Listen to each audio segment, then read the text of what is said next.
Tonight on NAIT NewsWatch. Negotiations have come to a halt in the downtown arena deal. Show us why it isn't a fair deal. What Edmontonians are doing in response to the national bullying problem. We need to have programs for people that are being bullied. A drug bust leads to an unusual find. This is MDMA, this is your buff, this is coke. So there's the whole system is to make this. NAIT NewsWatch starts right now. Good evening. The new arena deal for downtown Edmonton has been brought to a halt. Councillors met to discuss the proposal this week, which resulted in all plans being brought to a standstill.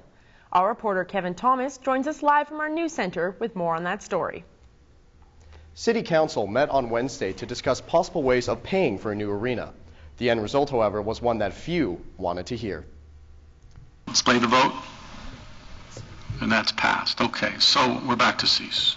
Tensions were high in City Hall while the project was discussed at length. Both the mayor and council made it clear that they were fed up without having any answers. You got a fair deal. And stand up to that fair deal or show us. Show us why it isn't a fair deal. I can tell you, he has not shown us. The new arena is expected to cost almost $500 million to build and around $5 million every year to maintain. The absence of Daryl Cates and his representatives at the meeting had council unanimously agreed to cease and desist on further arena development. Conceivably, we're going to have an agreement or close to an agreement where you can come back in here and you can tell us that we're just about ready to put shovels in the ground. Of the 15 major concerns in the project, only a few have been resolved. Questions such as who will pay to maintain the arena and how much Daryl Cates is willing to pay up front remain to be answered. Council also discussed the possibility of building its own arena as the contract with Northlands runs out in 2014. Hockey fans at the Oil Kings game on Thursday all agreed on one thing. They want the Oilers to stay. Do we want to lose the Oilers? I mean, that's just asinine to even think of something like that. So, yeah, I mean, it has to be done. City Hall just has to get it together and get a deal done with Daryl. That's all there is to it. I think that'd be really smart of him because I think he's got a lot of change in his pocket. For now, it looks like both sides have been brought back to square one. Even NHL Commissioner Gary Bettman commented that both sides need to take a deep breath. Just how long, then, will it take before a final decision can even be made? Well, from now on, that depends on when Cates or anyone else in the group is willing to negotiate the new arena deal any further with the city. Has Daryl Cates or anyone from the group responded to the move made by City Hall? On Thursday afternoon, Cates made a statement regarding that, saying, quotes, "We are concerned about the implications of the motion passed yesterday by City Council. We do not yet have a view on what comes next, but we remain hopeful that there is a solution that achieves the mutual goal of securing the Oilers' long-term sustainability in Edmonton." Thanks, Kevin. That was Kevin Thomas reporting live from our news center. You're watching NAIT NewsWatch.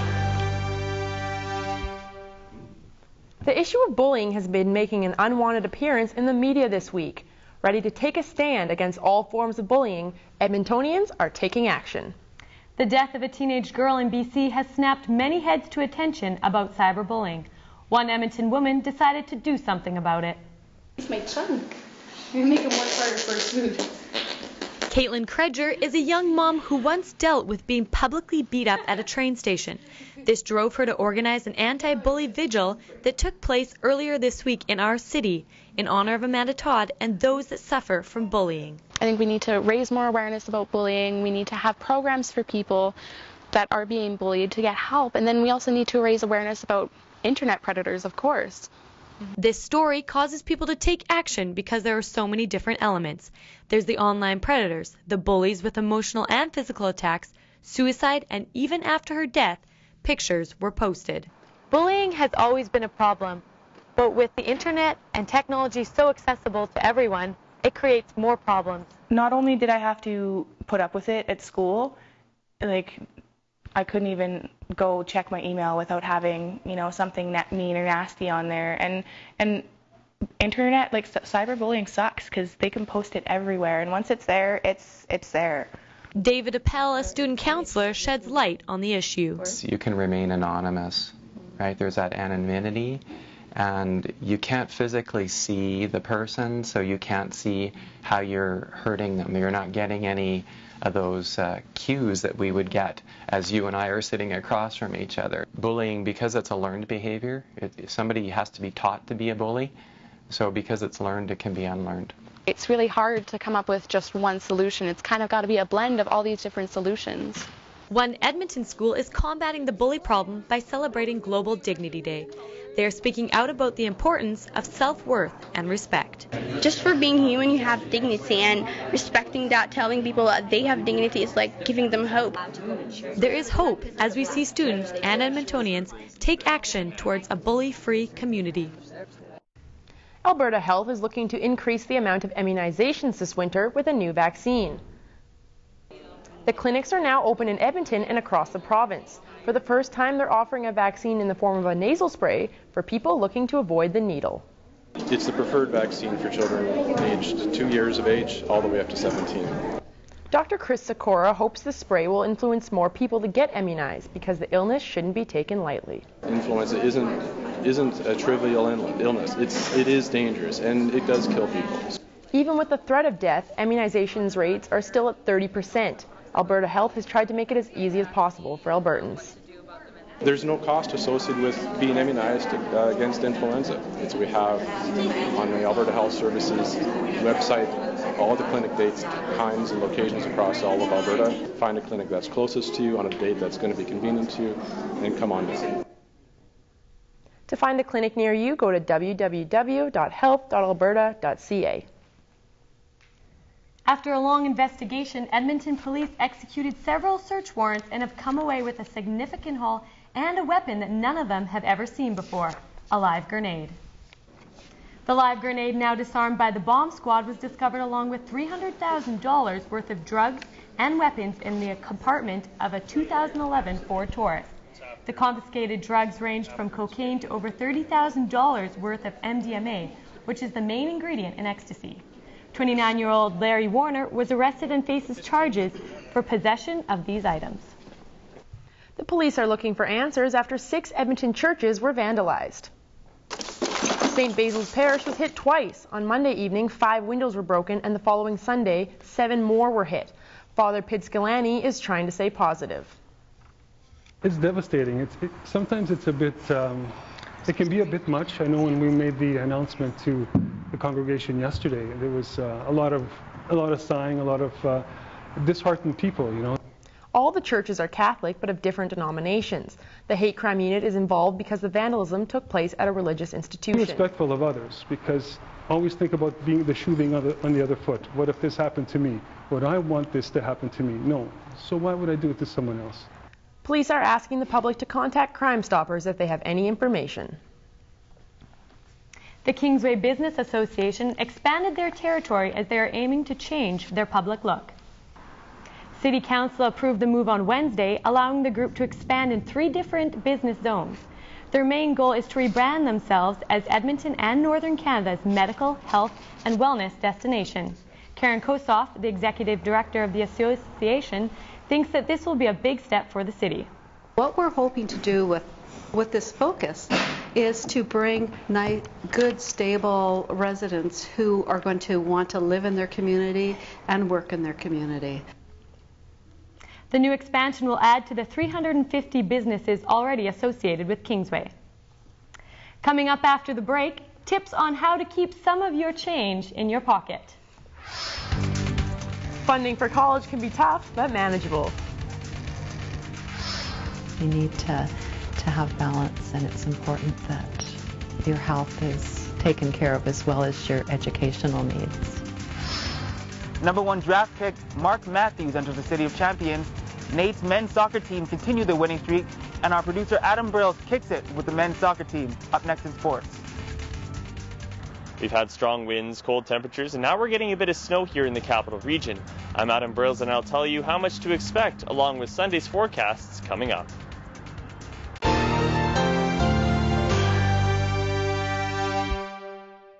A large donation has made it possible for more classrooms to have special keyboards. They help children with disabilities improve their writing skills. A donation of almost $19,000 from TELUS to the Abilities Children's Fund will further Keyboards for Kids in Schools program. Very excited. It's great to have outside organizations supporting public education and supporting our kids, and we're happy to have this new technology supporting our kids in this school and in other schools throughout Edmonton Public. The devices are portable and allow kids with disabilities to write with less difficulty. It's easier than writing by hand and gives them a great sense of accomplishment. Last year we used these like 90% of the time. They're faster than computers, they're so light so you can bring them anywhere and it works anywhere. Students are enthusiastic about the keyboards and the use of them in classrooms is growing. Well, it's time for weather. We're going to throw to Adam Brills outside. How's it looking out there, Adam? Not so good, guys. You know, it's pretty cloudy up here, and as you know, fall doesn't last so long here in the City of Champions. Unfortunately, it looks like it might be ending pretty soon for some regions of Alberta. Let's take a look at what's going on this weekend around the province. First of all, in Calgary, it's supposed to be a high of -1 and a low of -7 with cloudy skies. Heading over to Jasper, it's supposed to be a high of -4 and a low of -12 with some snow in the forecast. Going over to Fort McMurray, it's supposed to be a high of -2 and a low of -5. And it looks like snow is going to be in the forecast over there. And here in the capital city, it's supposed to be a high of 0, a low of -3, 10% chance of precipitation, and cloudy with sunny breaks. Average temperature for this time of year is 10 degrees as a high and 0 as a low. Record-wise, the best high was 23 in 1901, and the lowest low was -17 in 1951. Weather is brought to you by NR92, the station for the students. So guys, it looks like the nice weather that we've been having for the last couple months is starting to end pretty quickly. Well, that's not really what I wanted to hear. Well, I've been negotiating with Mother Nature, but she seems not to be budging. At least it's not a -17. Gotta look at the positives. Going to school can be very expensive. Daily costs are higher than ever before. However, many students aren't prepared for the hidden expenses. Our reporter, Godwin Lung, has more. It's lunchtime at NAIT. Everywhere students are lining up to buy lunch. However, many students don't know how hard their wallets will be hit. No, I do not. But it looks delicious, so, you know. I figure I'm stressed with exams and I'll worry about it when I get a job. No, we buy groceries on the weekend and that's our weekly food. In addition to tuition, students often overlook many of the costs associated with school. Textbooks can be one of the most expensive hidden costs, with books ranging from under $20 to well over $200. Parking and the cost of food can also slip under the radar. A lot of students underestimate the cost of how much groceries are going to cost, underestimate laundry, or forget that they're going to have to pay laundry or utilities or, you know, travel costs, that kind of thing.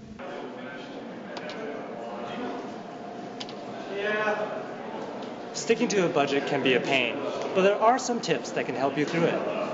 You can ask your relatives for help, try working more if possible, renegotiate your student loans or lines of credit, avoid running up credit cards, and budget for unexpected events like weddings or birthdays. Scholarships and bursaries can also be an unexpected source of income. Getting help early is key to keeping your finances in check and stress levels low. You need to have balance, and it's important that your health is taken care of as well as your educational needs. Godwin Leung, NAIT NewsWatch. Our David Adamatko Ansa joins us now for sports. Now, David, I hear the Edmonton Rush have a new player. That's right, ladies. The Rush's newest player paid our city a visit. I've got Oil Kings highlights and Ook soccer right now.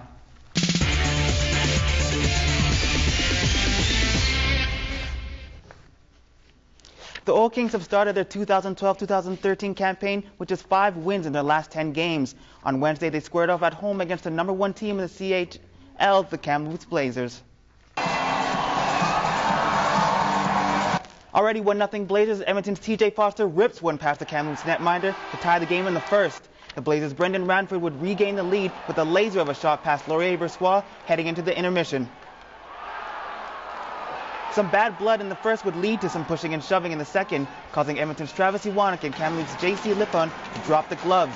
Each would get 5 minutes and Lipon was given a game misconduct. Later, Foster would connect with Dylan Ruck and leaves goaltender Chevalier frozen with a sweet toe drag and a backhand to even up the game once more.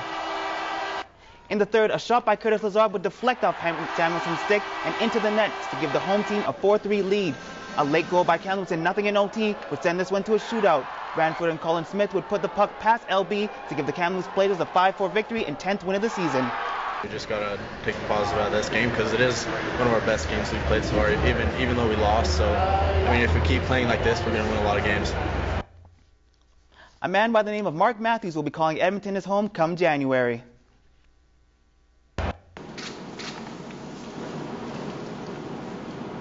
The 2012 National Lacrosse League #1 draft prospect was all smiles when he was given his number 42 jersey by Edmonton Rush president Dave Jamieson. We're very, very excited to have him here in Edmonton, so I do want to welcome Mark Matthews as now an official member of the Edmonton Rush. The 6'4", 230-pound playmaker from Denver University will get his first taste of the NLL here at Rexall Place against the Toronto Rock. Well, I mean, how's it feel to be? I'm hoping to, obviously game in and game out, work as hard as I can, and, if the points come for me, and, that'll be great. But, as long as everyone else is, around me is getting better, and, we're winning games is, the main objective. Matthew spent time with the FX lacrosse team after the jersey presentation.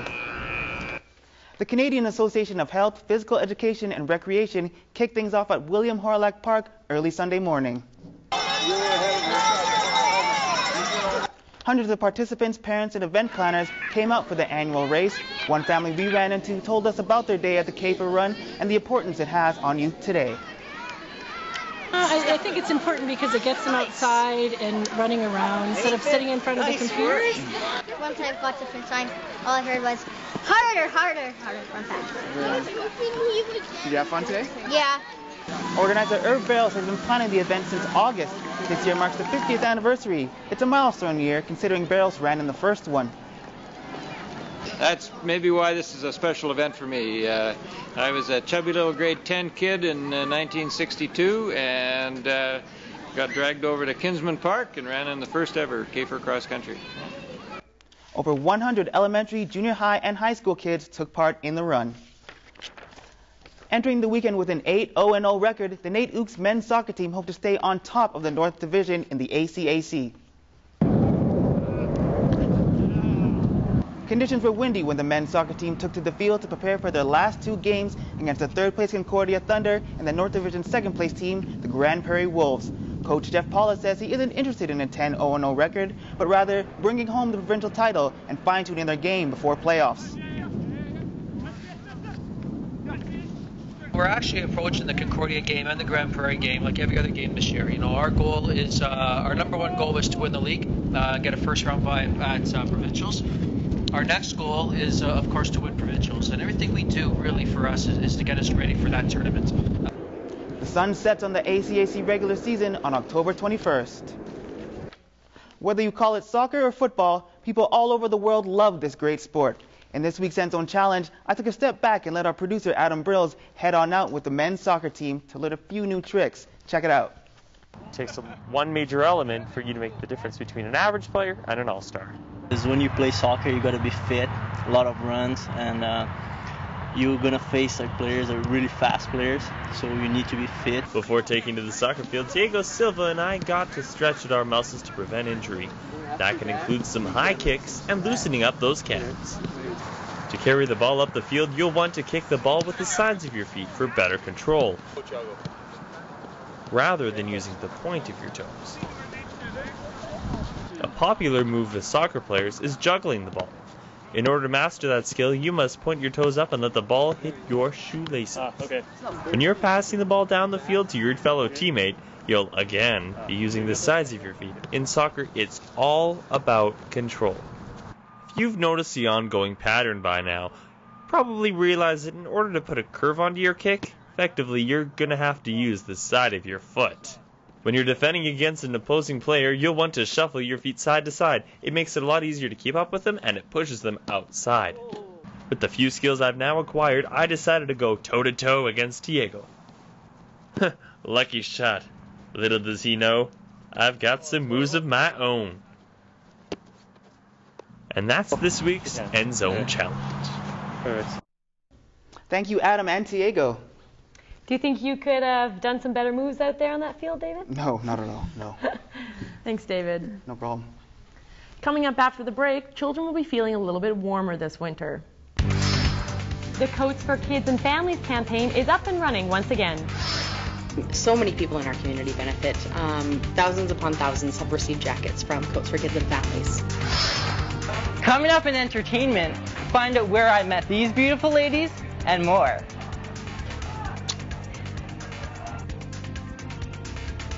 News from our campus and around your city.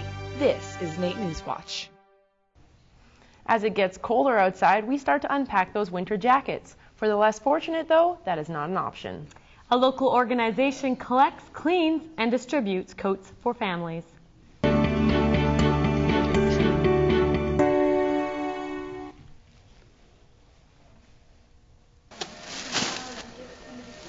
Coats for Kids and Families started out of requests from families in need of jackets. So many people in our community benefit. Thousands upon thousands have received jackets from Coats for Kids and Families. Support from volunteers is crucial in making this program a success. The Edmonton and area community is amazing. They're super supportive every single year, and they have continued to donate jackets and their time year after year. If you want to get involved, go to www.myunitedway.ca. This week, our entertainment reporter, Stephen Cresswell, went to the most provocative literary festival in Canada. He also got up close to a music superstar. Entertainment starts now.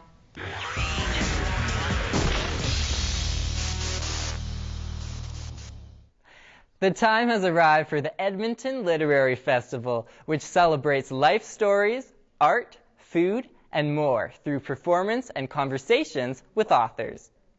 You wouldn't be wandering now from door to door. If the enchanting burlesque performer Lucky Lamour can't get you interested in reading, nothing will. The kickoff to Lit Fest at the Roast Coffee House and Wine Bar was themed around the Roaring 20s, an era of bootleggers, rum runners, and beautiful women. Author Davin D. Kergomo explained the ins and outs of whiskey with his book, Canadian Whiskey, The Portable Expert. His title is the first on the subject for nearly 2 decades. He demonstrated the proper way to take a drink. Carefully, so we want to enjoy it, Leo. Oh,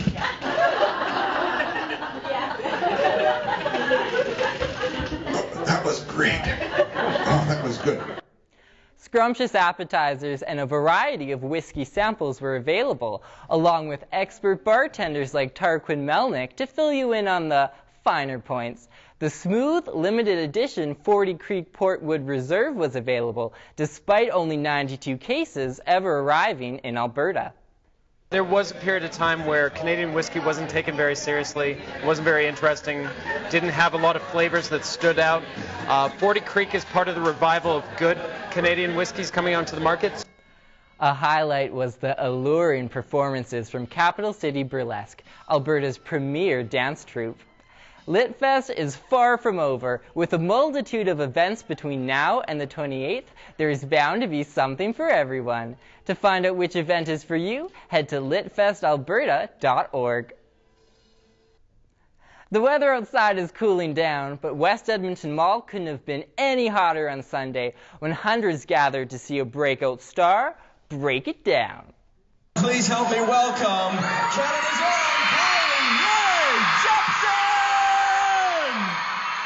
Fans went wild when Canadian pop star Carly Rae Jepsen hit the new Cap radio stage and performed a free show alongside an acoustic accompaniment.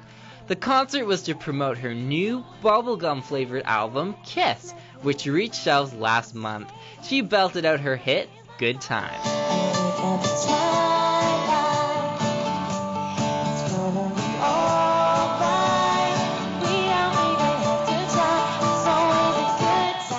She also sang this summer's most inescapable song.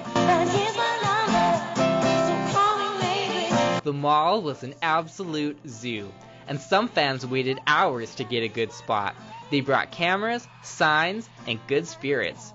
She's such a great person. She seems down to earth. Carly Rae gave back to her biggest fans by taking photos with the first 100 people who purchased her album from the West Edmonton Mall HMV. They were greeted with a warm smile and a big hug. Some fans were disappointed that Carly only sang 2 songs, but she was just being a tease. For more, you need a ticket to her sold-out concert the next day. Carly, if that guy still hasn't called you back, feel free to send your number my way. Maybe. Halloween just wouldn't be the same without another Paranormal Activity movie, and this year, you won't be disappointed. What is he doing? Freaky, right? Taking place 5 years after the events of the first 2 movies, Paranormal Activity 4 is the final film in the timeline so far, meaning some questions from the first 3 films will be answered. I don't know what it is, but I've just been hearing a lot of noises. And like all this weird stuff has been happening since the new neighbors moved in. Lights go off all the time, honey. The film stays true to the franchise's raw footage style. The movie follows teenage Alice, who notices strange things going on when the new neighbors move in. She records the happenings with her modern 2011 camcorder and webcam, an upgrade from the last movie. When the neighbor's strange son gets taken in by the family, things get freaky fast. Will Alice survive the paranormal activity or suffer a gruesome fate? Front door open. Back door open. Alex, what's going on?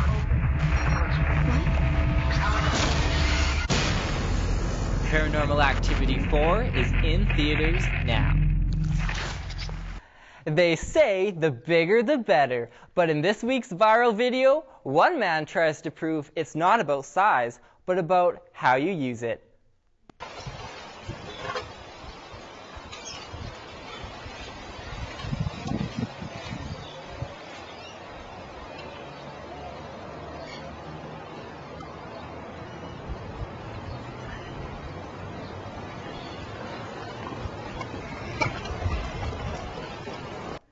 The circus will be calling.